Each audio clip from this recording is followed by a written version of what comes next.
I honestly thought the whole thing would blow over by Monday, but apparently, everyone at TechFlow has the memory of an elephant when it comes to workplace drama. The way people were acting, you'd think I'd committed some heinous crime instead of just standing up for myself at a stupid happy hour. But I'm getting ahead of myself here. It started because I was actually trying to be social for once. Usually, I skip the company happy hours because they're full of awkward small talk and people pretending to like each other. But my manager Rachel had been making these passive-aggressive comments about team bonding and participation. So when she announced we were going to Ollie's after work on Friday, I figured I'd show my face, have one drink, and leave early. Ollie's is this dive bar downtown that smells like stale beer and broken dreams. The kind of place where the floor sticks to your shoes, and you're not sure if it's from spilled drinks or just decades of accumulated grime. But it's cheap and close to the office, so that's where all the tech startups go to pretend they're still cool and scrappy. I ended up sitting next to Marcus, this junior developer who usually tries to avoid me. I get it. I can be a lot sometimes. I'm passionate about what I do, I speak my mind, and apparently that makes some people uncomfortable. Marcus is one of those quiet programmer types who probably still lives with his mom and thinks energy drinks count as a food group. But he'd actually helped me debug this nightmare ticket a few weeks back, so I figured maybe we could have a normal conversation for once. And honestly, it was going pretty well. I was keeping my voice at a reasonable level instead of my usual projection, and we were actually bonding over how incompetent our managers are. He made some joke about my Guinness making me look like an old man, which was actually kind of funny, and I teased him about his terrible karaoke voice from the last office party. He laughed at that, and I started thinking maybe I'd misjudged him. Maybe he wasn't as boring as I thought. We ordered another round and some nachos that looked like they'd been sitting under a heat lamp since the Clinton administration. But, whatever, the alcohol was making everything seem more tolerable. We started sharing embarrassing childhood stories, and I admitted to going through a phase where I wore fingerless gloves everywhere, because I thought they made me look edgy. He told me about getting married to someone in some online game called RuneScape, which was actually hilarious and kind of sweet in a pathetic way. I was starting to think Marcus might actually be cute in that nerdy, harmless way. Like maybe there was potential there, you know? I'd been single for months and tired of the dating apps full of guys who couldn't handle a strong woman.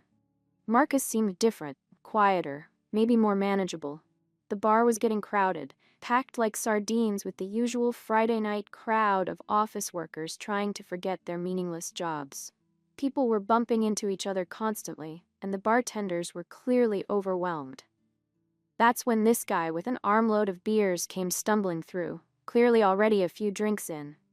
I was reaching for my vodka cranberry when this idiot just plowed right into me.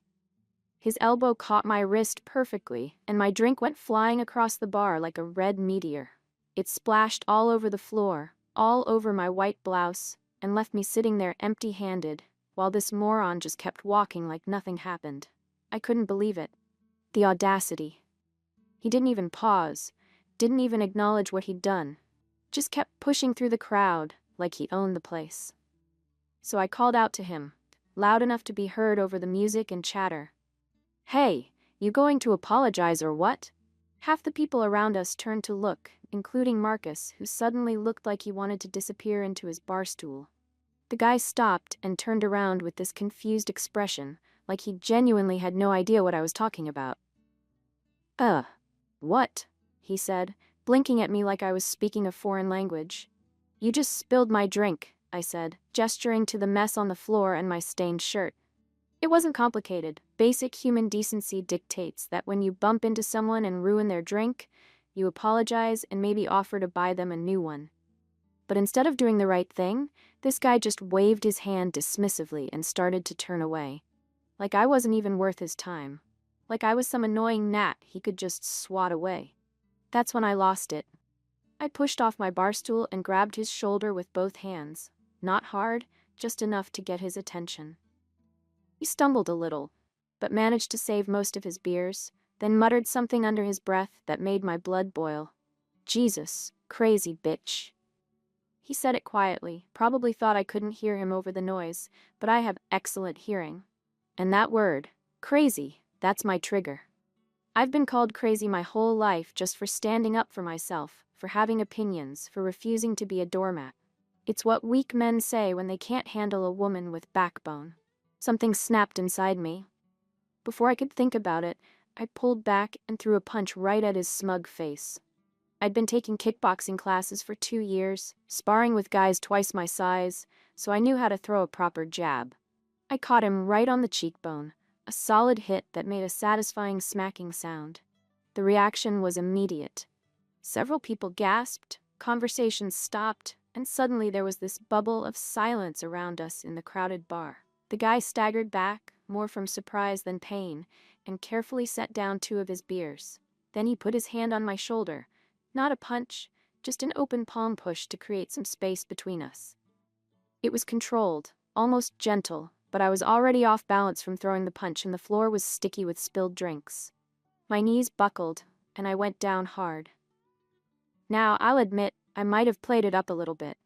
When you're already falling, why not make it look good? I let myself collapse completely, like a soccer player taking a dive, and made sure to let the tears start flowing immediately. Mascara running down my cheeks, the whole 9 yards. "He assaulted me," I cried out, loud enough for everyone to hear. The effect was immediate and satisfying. The bartender froze mid-pour, and this massive bouncer with a shaved head came over looking like he'd dealt with this exact situation 100 times before. The guy who'd pushed me threw his hands up like he was being arrested, panic written all over his face. "She punched me first, man," he said, which was technically true but completely missed the point. I looked around for support, for someone to back me up, and my eyes landed on Marcus. Poor Marcus, who 2 minutes earlier had been planning to ask me out for ice cream after karaoke. He was staring at me with this expression I couldn't quite read, and when I looked at him pleadingly, he did something that absolutely shocked me. He nodded, slowly, carefully, like he was defusing a bomb. But he was nodding at the guy, agreeing with him. I felt like I'd been slapped. Marcus, who I'd been flirting with all night, who I thought was finally seeing the real me, was taking this stranger's side over mine. It was such a betrayal I almost forgot to keep crying. The bouncer stepped in with that tired, authoritative tone that said he'd broken up 1,000 bar fights. "All right, everyone out. Let's go." Outside in the cool night air, I tried to salvage the situation.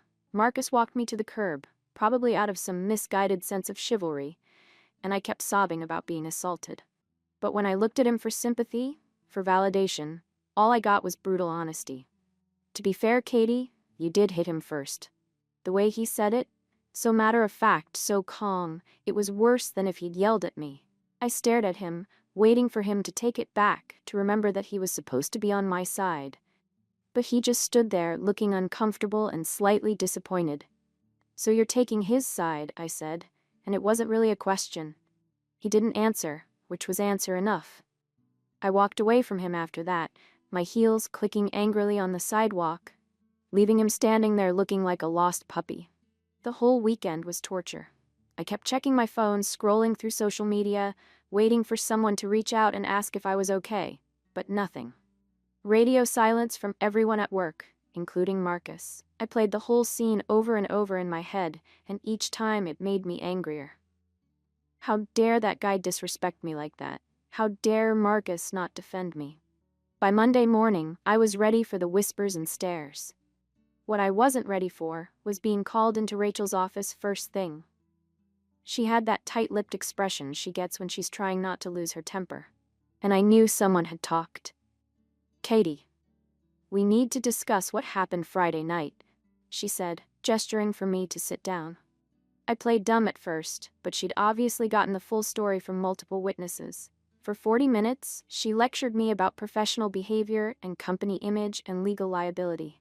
The whole time I sat there thinking about how unfair it all was, how I was being punished for defending myself, while that guy got to walk away scot-free. In the end, I got off with a warning. Basically, we don't want lawsuits, but don't do that again. But I could tell from Rachel's tone that I was on thin ice. One more incident and I'd be updating my LinkedIn profile. When I came out of her office, I could feel everyone's eyes on me. Marcus and his little programmer buddies were clustered around the coffee machine, whispering like middle school girls. I caught fragments of their conversation as I walked by. If it was one of us throwing punches at happy hour, we'd be job hunting already. She only kept her job because it wasn't another employee. Dude, she's lucky that guy didn't press charges. The injustice of it burned in my chest. Here I was, the victim of an assault, and everyone was acting like I was the problem. Like I should have just sat there and let some drunk idiot disrespect me without consequences.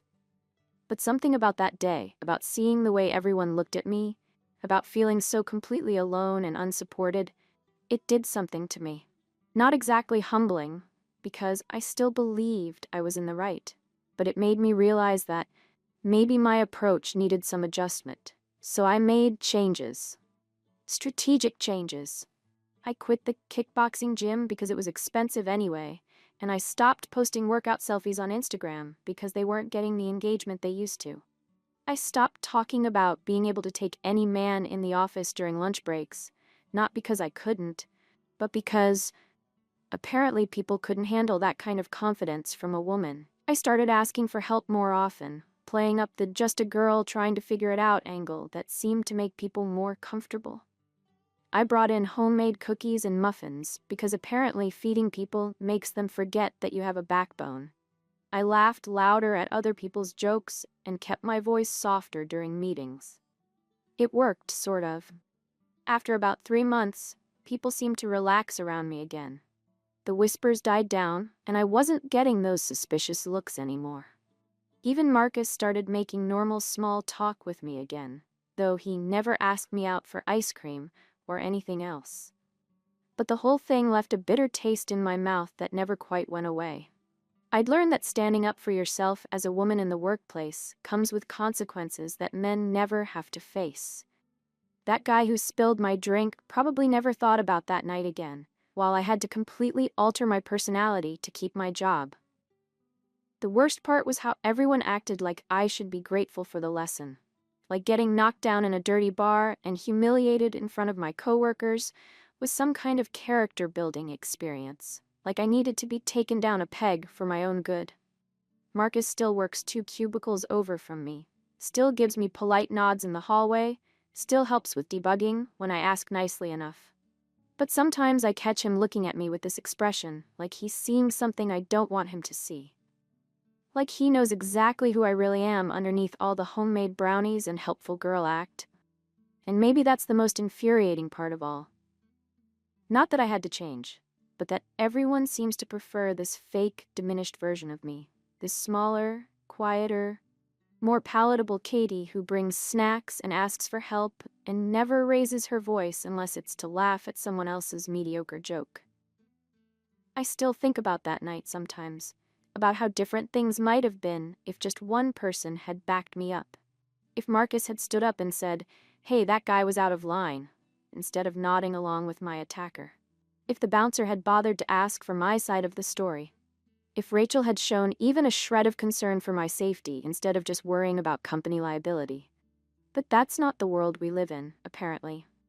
We live in a world where women get punished for fighting back, where standing up for yourself gets you labeled as difficult or crazy or problematic, where you have to smile and bake cookies and pretend to be helpless if you want people to like you. So that's what I do now. I smile and I bake, and I ask for help with things I could easily handle myself. I let Marcus explain coding concepts to me that I already understand, and I laugh when he makes jokes that aren't funny. I've become everything I used to despise, all because one drunk asshole couldn't be bothered to apologize for spilling my drink. The really twisted part is that everyone thinks this is growth. Rachel makes comments about how much I've matured, how I've really found my place on the team. My coworkers seem more comfortable around me, more willing to include me in conversations and after-work plans. Even my mom, when I told her a carefully edited version of the story, said she was proud of me for learning to pick my battles. But they're all wrong. This isn't growth or maturity or learning to be a team player. This is survival. This is what happens when a strong woman gets beaten down by a system that can't handle her authentic self. This is me in witness protection, hiding from who I really am because the truth is too threatening for everyone around me. And the most maddening part is that I'm good at it. I'm really good at being this version of myself that everyone prefers. The helpful, sweet, slightly vulnerable Katie who needs guidance and brings treats and never causes problems. It's like method acting, except the role never ends, and the audience never realizes they're watching a performance. Sometimes I wonder what would have happened if I'd just let that guy walk away without saying anything. If I'd sat there with my ruined shirt and empty glass and swallowed my pride like a good girl. Maybe Marcus would have bought me another drink, and we'd have had that ice cream date. Maybe I'd still be posting gym selfies and speaking my mind in meetings without watching everyone's faces for signs of disapproval. But then I remember the look on that guy's face when he called me crazy. The dismissive wave of his hand, the way he turned his back on me like I was nothing. And I know I couldn't have just let it slide. Some things are worth fighting for. Even if you're fighting alone, even if you lose, even if the cost is higher than you ever imagined. The problem is that nobody else sees it that way. They see a woman who overreacted, who escalated a minor incident into a major scene, who embarrassed herself and her company in front of strangers. They see someone who needed to be taught a lesson about consequences and appropriate behavior. What they don't see is a woman who refused to be invisible, who demanded basic respect, who stood up to someone who thought he could treat her like garbage. They don't see the courage it took to throw that punch, even though it was probably stupid. They don't see the strength it takes to keep showing up to work every day, knowing that everyone thinks less of you. But I see it. I know what really happened that night, and I know that despite everything that followed, despite all the ways I've had to change and compromise and shrink myself down, I was right to demand an apology. I was right to refuse to be treated like I didn't matter. And someday, maybe, I'll find a way to be that person again without losing everything in the process. Someday, I'll work somewhere that values authenticity over compliance. Somewhere that doesn't punish women for having the audacity to take up space and speak up for themselves. Until then, I'll keep baking cookies and asking for help and laughing at bad jokes. I'll keep playing the part everyone wants me to play, because apparently that's the price of admission to a world that was never designed for women like me in the first place. But I'll never forget who I really am underneath it all. And I'll never stop believing that I deserved better than what I got that night at Ollie's, even if I'm the only one who thinks so.